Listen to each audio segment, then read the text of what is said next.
You tell yourself you're just resting, just taking it easy, but the truth? You're watching your own life slip through your fingers. Laziness doesn't knock on the door and announce itself. It slides in quietly, turns days into hours, hours into minutes, and minutes into nothing. It convinces you that later is harmless, that tomorrow is still close enough to reach. But every "I'll do it later" is a small robbery, not of time, but of you, your strength, your potential, your self-respect, gone in tiny, invisible thefts. You've felt it, haven't you? That strange heaviness at the end of a wasted day, when the sun is gone and you can't quite remember what you did with it. It's not physical exhaustion. It's the weight of knowing you betrayed yourself. Marcus Aurelius woke every morning. To fight this same battle, he wrote, "At dawn, when you have trouble getting out of bed, tell yourself, 'I have to go to work,' as a human being." Even an emperor, with all the power in the world, had to remind himself not to drift into comfort. If he didn't, he knew the day would consume him, not with disasters, but with quiet decay. That's the thing about laziness. It rarely destroys you in one blow. It doesn't crash through the walls of your life. It just leaves the doors open, and every day, a little bit of your willpower, your dreams, your discipline just walks out. You might think you're just not in the mood. You might tell yourself you'll start when you feel ready. But here's what the Stoics knew. Readiness isn't real. If you wait for the mood, you'll wait forever. The man who moves without waiting for motivation wins. The one who acts while still tired, still doubting, still afraid. That's the one who owns his life. And the brutal truth is, if you don't own your life, something else will. Maybe you already feel it, the way laziness chains you to the couch, not with metal, but with comfort. Comfort that's so soft, it feels like kindness, but it's not. It's poison served on a silver plate. The Stoics would tell you, every time you choose comfort over action, you train yourself to lose. You feed the part of you that wants ease instead of excellence. And that part doesn't just take the day, it takes the years. This isn't about becoming a machine. It's about reclaiming your dignity, the kind you can only earn when you stand up and move. Even when your body whispers stay, even when your mind tries to bargain with you. Because the day will end, and you will be left with the truth. Did you fight for your life today? Or did you quietly give it away? You've said it before, maybe even today, "I'll start tomorrow." It sounds harmless. It even feels responsible, like you're giving yourself time to prepare, but you and I both know what happens when tomorrow comes. It gets renamed. It becomes tomorrow again, and the cycle repeats until the weeks blur, until you can't even remember the last time you truly pushed yourself, until laziness becomes so normal you stop noticing it. The Stoics had no patience for this game. Seneca wrote, "While we are postponing, life speeds by." He didn't say it speeds. He said it speeds by, meaning it doesn't just move fast, it moves past you. And one day you look up and realize the things you wanted to do with your life are now things you wanted to do, past tense. It's not that you don't have the ability. It's that you've been rehearsing inaction for so long. It's become your default. And here's the truth. No one likes to admit. Every time you give into laziness, you're teaching your body that you don't mean what you say. You make a promise to yourself and break it until your own mind stops believing you. Laziness isn't just about missed opportunities. It's about trust. If you can't trust yourself to act when it matters, nothing else in your life will be solid. But here's the good news. That trust can be rebuilt, not by talking about it, not by waiting for inspiration, but by moving right now, before your brain has time to talk you out of it. The Stoic remedy isn't complicated. It's brutal in its simplicity. Act now, and the mood will follow, not the other way around. Stop letting your emotions be the gatekeepers of your actions, because if you do, you'll only act on the days you feel like it, and those days are rare. If you're still here, that says something about you. Most people would have clicked away by now. They'd rather stay comfortable than face themselves, but not you. You're still listening, and maybe that means you're ready to stop playing games with your own life. Subscribe. Not for me, but for you, because this channel is the reminder you'll need when your own voice goes soft, when laziness starts whispering again, when comfort tries to pull you back. The only cure for "I'll start tomorrow" is to start now, not later today, not after this video, now. And if that scares you, good. It means you finally found the edge worth stepping over.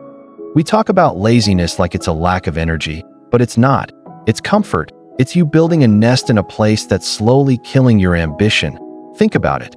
Your couch isn't evil. Your phone isn't plotting against you, but the way they make you feel safe, entertained, and numb at the same time. That's the trap. The Stoics didn't chase comfort. They treated it like a poison that needed to be rationed. Marcus Aurelius slept on the floor as a soldier, not because he had to, but because he knew. Softness makes you slow, and slow makes you vulnerable. Comfort feels good in the moment, but it steals from your future. Every hour you sink into it without discipline is a small theft you barely notice, until the bill comes due, and the currency you're forced to pay in is time. You might tell yourself, I deserve to relax, and maybe you do, but how much of your life is spent relaxing from problems you created by avoiding action in the first place? That's not rest, that's escape. The Stoic approach is simple. Earn your comfort. Use it as a reward, not a default, because when comfort is your default, work feels like punishment, and you start avoiding it like a child avoiding chores. Epictetus said, "You cannot learn that which you think you already know." The same is true for strength. You cannot build it if you believe you already have enough, and comfort makes you believe you have enough time, enough energy, enough chances. Until one day you don't.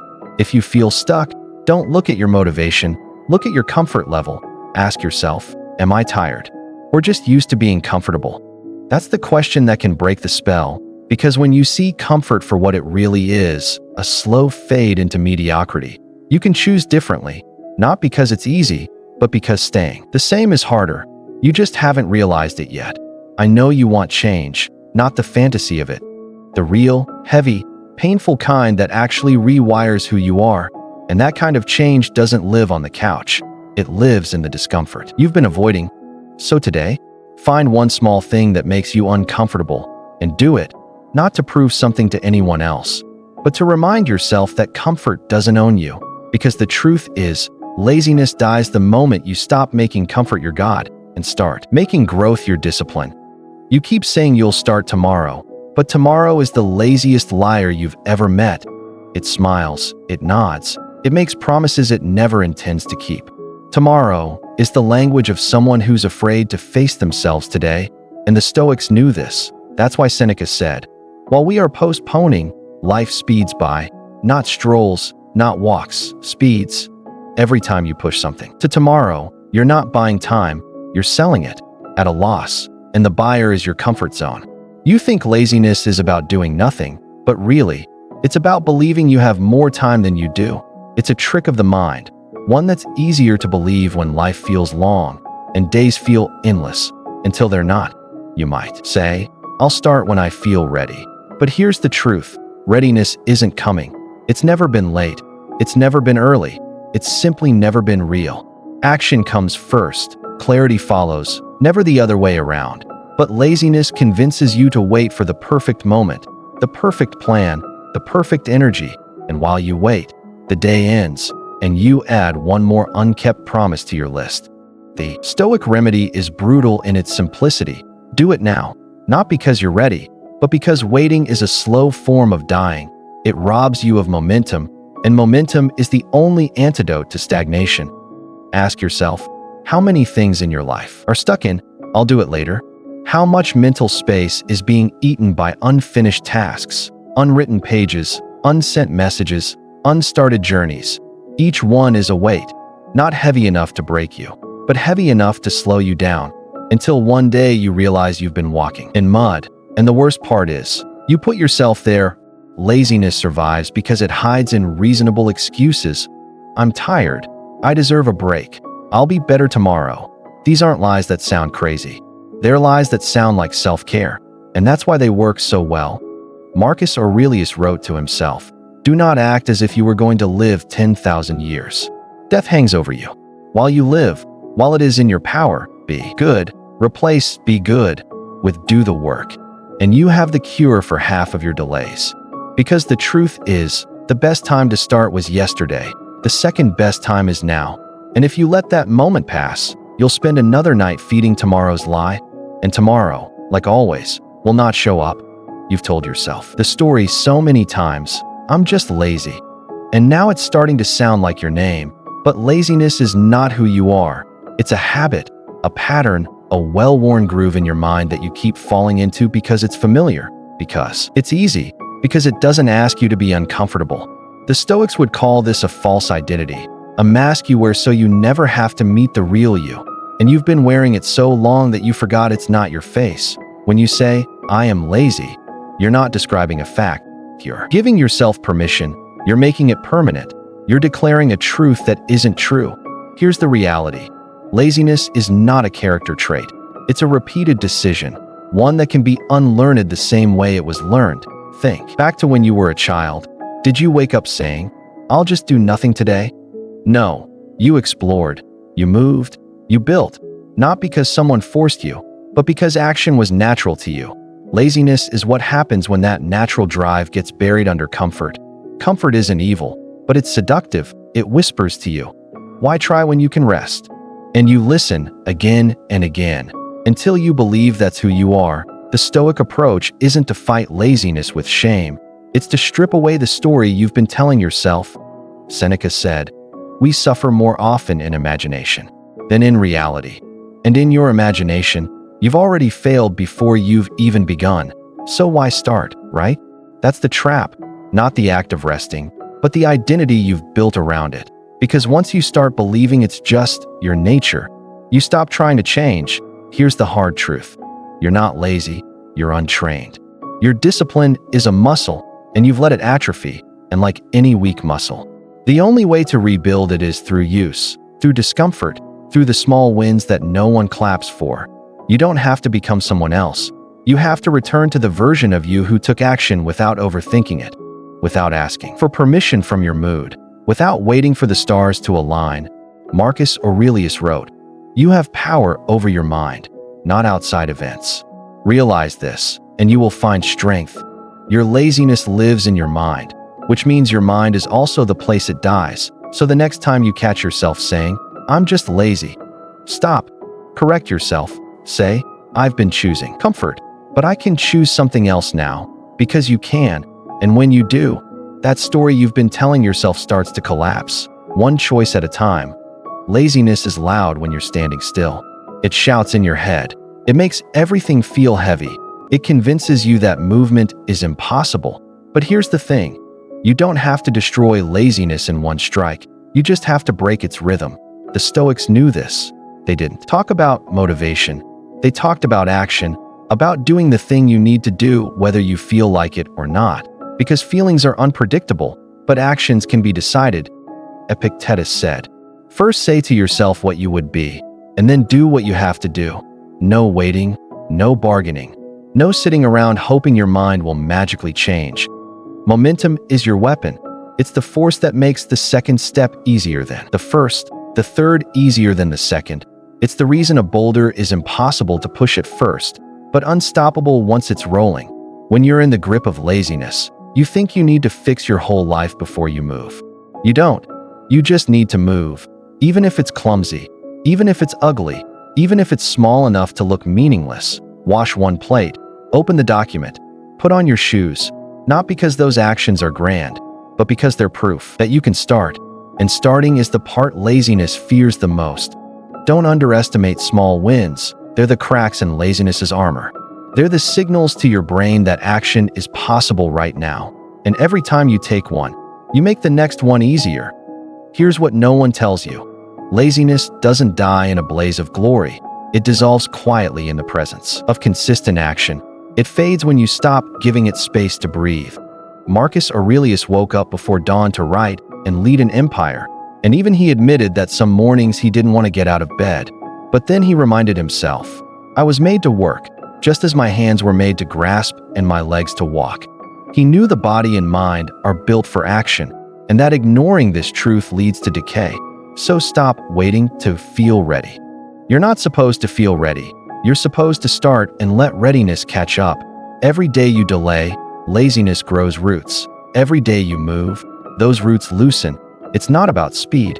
It's about direction. It's about making sure today doesn't end in the same place it began. Pick one thing. Do it now, not later, not tomorrow. Now. Let momentum carry you into the next and the next, until laziness can't find you anymore. Laziness fades when you start moving, but it dies when you stop seeing yourself as a lazy person. This isn't just about doing more. It's about becoming someone who does. The Stoics didn't try to hack their habits. They became their habits. Marcus Aurelius didn't think of discipline as something he had to remember.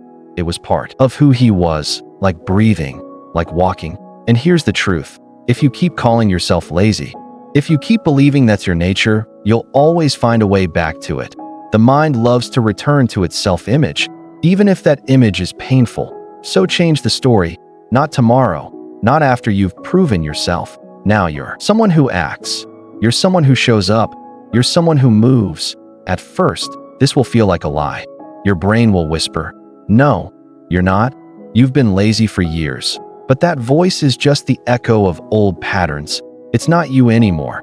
And the only way to silence it is to keep acting against it. Identity is like wet cement. Every choice leaves an imprint. Every day you do the work, the image of lazy gets buried, and the image of disciplined starts to set. This isn't about perfection.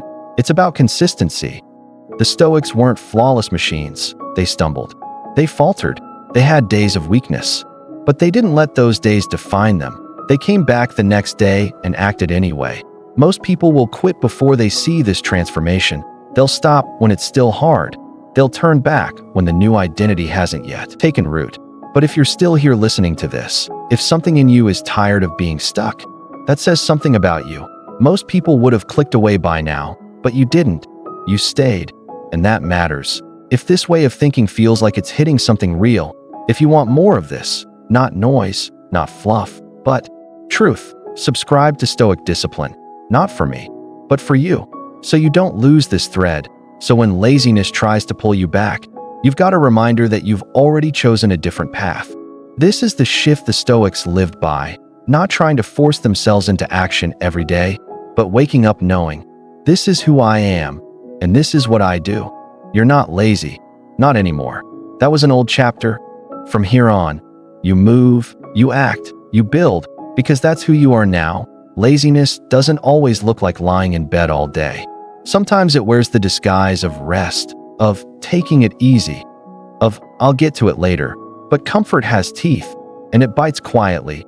It doesn't take your life in one strike. It bleeds it out, slow, soft, without you even noticing. Stoics knew this danger. They warned against living like you had forever, because comfort makes you feel like there's always tomorrow. It tells you the illusion that you can start when you're ready. But you've been saying that for years, haven't you? Here's the truth. Comfort isn't evil, but it's addictive. It's the warm blanket that keeps you from stepping into the cold air of action. It's the quiet voice that says, stay here, it's fine here, but fine is where your dreams go to rot. Epictetus said, difficulties show what men are. If you only ever choose the easy road, you never see what you're made of, and deep down, that's what eats at you. Not the work you avoided, but the person you never became. The modern world is built to keep you comfortable. Food in minutes, entertainment in seconds. Everything at the tap of a screen. But all of this ease comes with a cost. It atrophies your will. It weakens the muscle of effort. And then when something hard comes, you're crushed. You've felt it, haven't you? That moment where you had to do something truly demanding, and you realized how soft you'd become, how the smallest resistance felt like a wall. That's comfort's legacy. The remedy isn't to reject all pleasure. The Stoics didn't do that. But they trained themselves to live without needing it. They practiced cold mornings, hard labor, simple food, not because they hated comfort, but because they refused to be owned by it. And you don't have to become a monk or soldier, but you do have to break the cycle. You have to start choosing the thing that stretches you instead of soothes you. Even if it's just once a day, even if it's small, that's how the trap loosens. That's how you reclaim yourself. So next time you feel the pull of comfort, don't run from it. Face it. Ask, is this rest or am I hiding? If it's hiding, you already know the answer. Stand up, step into the cold, do the thing, because comfort is the most dangerous prison, and the bars are made of everything you think you can't live without. People think they need motivation to start. They wait for that perfect spark, the sudden rush of energy that makes the work feel easy. But here's the thing, motivation is unreliable. It comes and goes like the weather. Momentum is different. Momentum doesn't ask if you feel like it. Momentum carries you. It makes action easier the more you do it. And the Stoics, they understood this long before the word productivity existed. Marcus Aurelius wrote, "Stop arguing about what a good man should be one." That's momentum. Don't think, move. And the act of moving makes the next step easier, because action breeds action, and inaction breeds more inaction. Think about the last time you procrastinated. The longer you waited, the heavier the task felt. Not because the work changed, but because you changed. You gave the wait time to grow, you gave the doubt time to root, and suddenly what was small felt enormous. Now think about the opposite.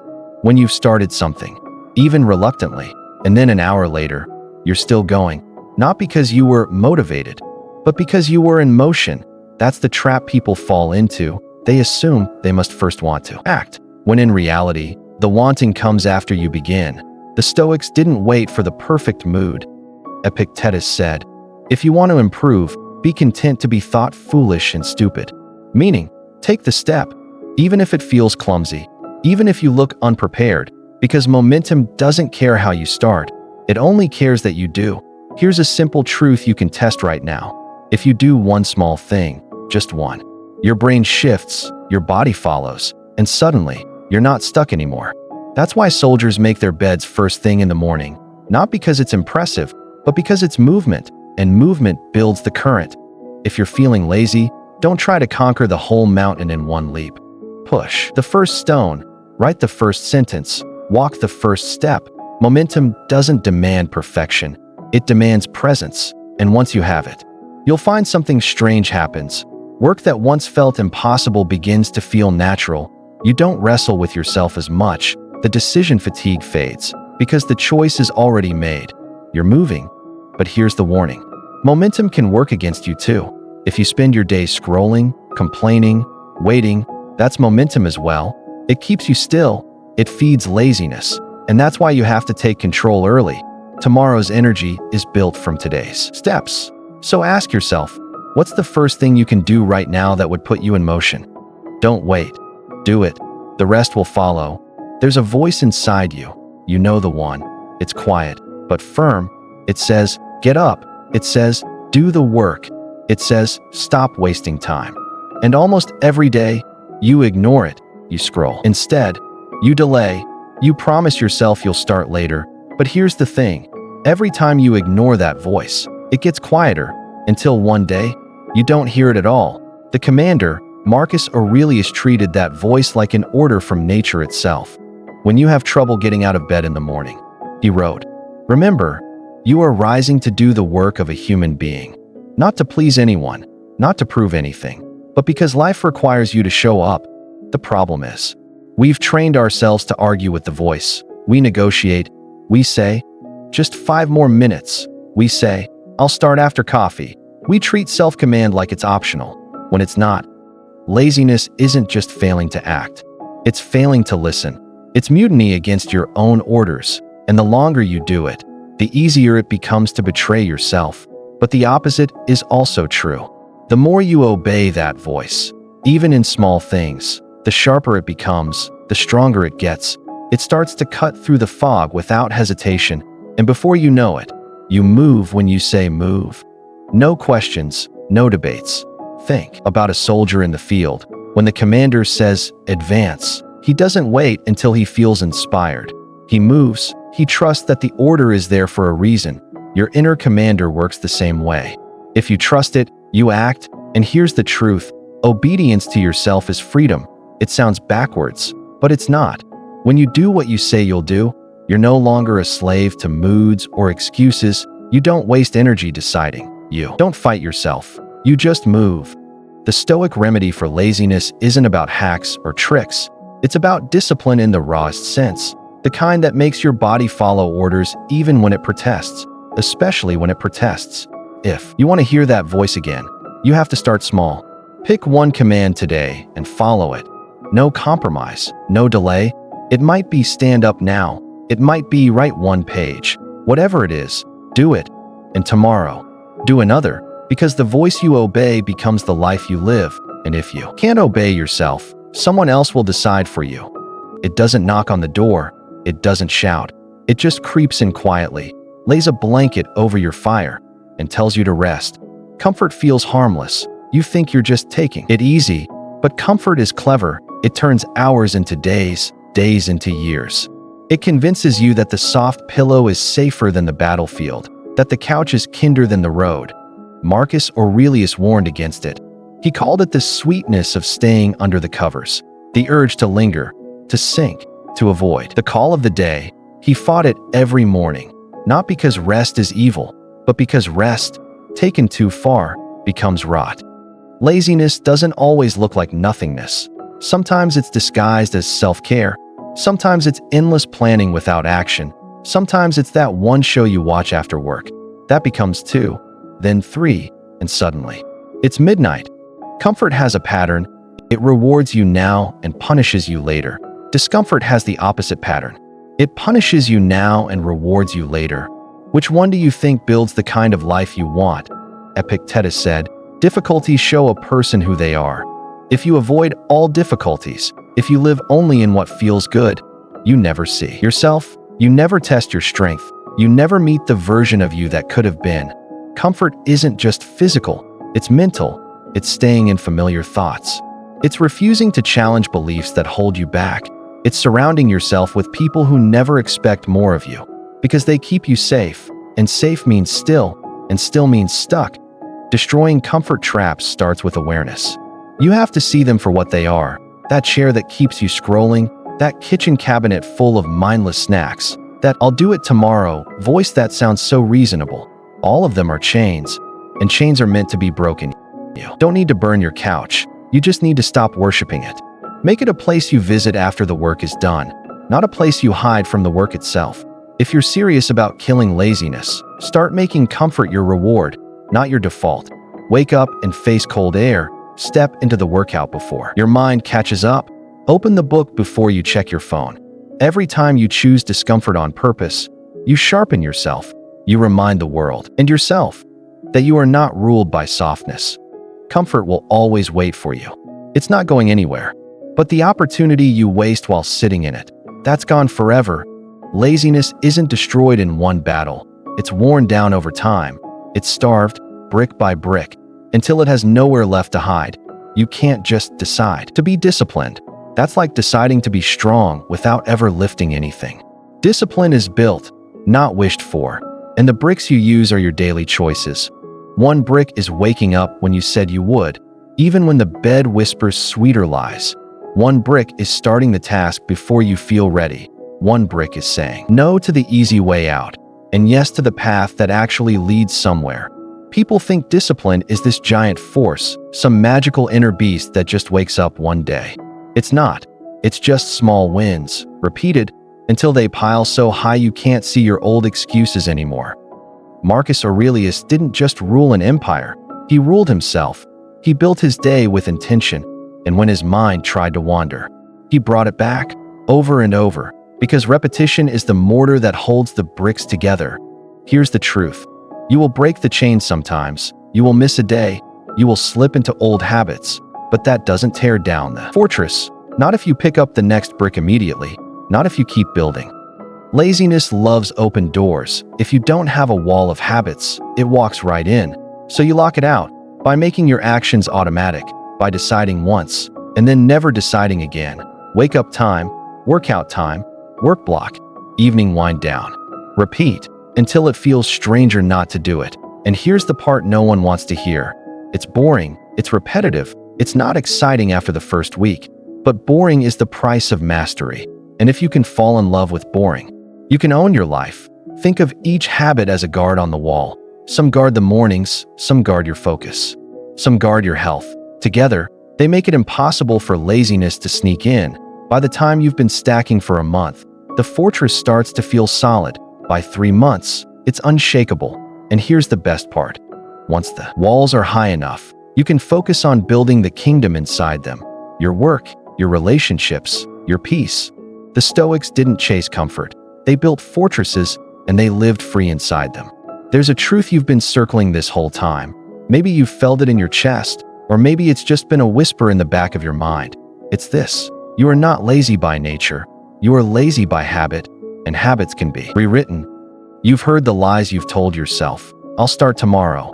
I need to feel motivated first. It's just not the right time. But you know now that these are just disguises, costumes that laziness wears to keep you soft. The Stoics knew this game. They saw comfort as a slow poison. They saw the easy path as a trap, and they chose the hard path. Not because they liked suffering, but because the hard path made them unshakable. Laziness will still knock tomorrow. It'll still whisper, still invite you to sit, scroll, wait, delay, and you will still feel the pull. But the difference now is this: you see it, and when you see the enemy clearly, it loses its power.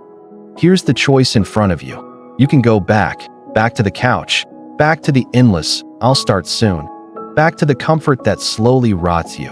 Or you can move, even one step, even if your legs still shake, even if your mind still resists, because movement is life, and the Stoic life is a life of deliberate motion.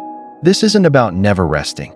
It's about earning your rest, about knowing that when your head hits the pillow, you didn't waste the day you were given, because tomorrow isn't promised, and one day, there will be no later. Think about that. One day, the window closes, and all you'll have is the work you did or didn't do, the walls you built or let crumble, the battles you fought or surrendered. So today, you choose, not with some grand declaration, but with the next action you take, and the one after that, brick by brick, day by day, until laziness can't even find you anymore. If this hits something real, don't just let it fade. Subscribe, not for me, but for you, because every time you come back here, you're reminding yourself who you want to be, not the soft version, not the waiting version, but the one who moves, who builds, who wins. The choice is yours, and it starts now.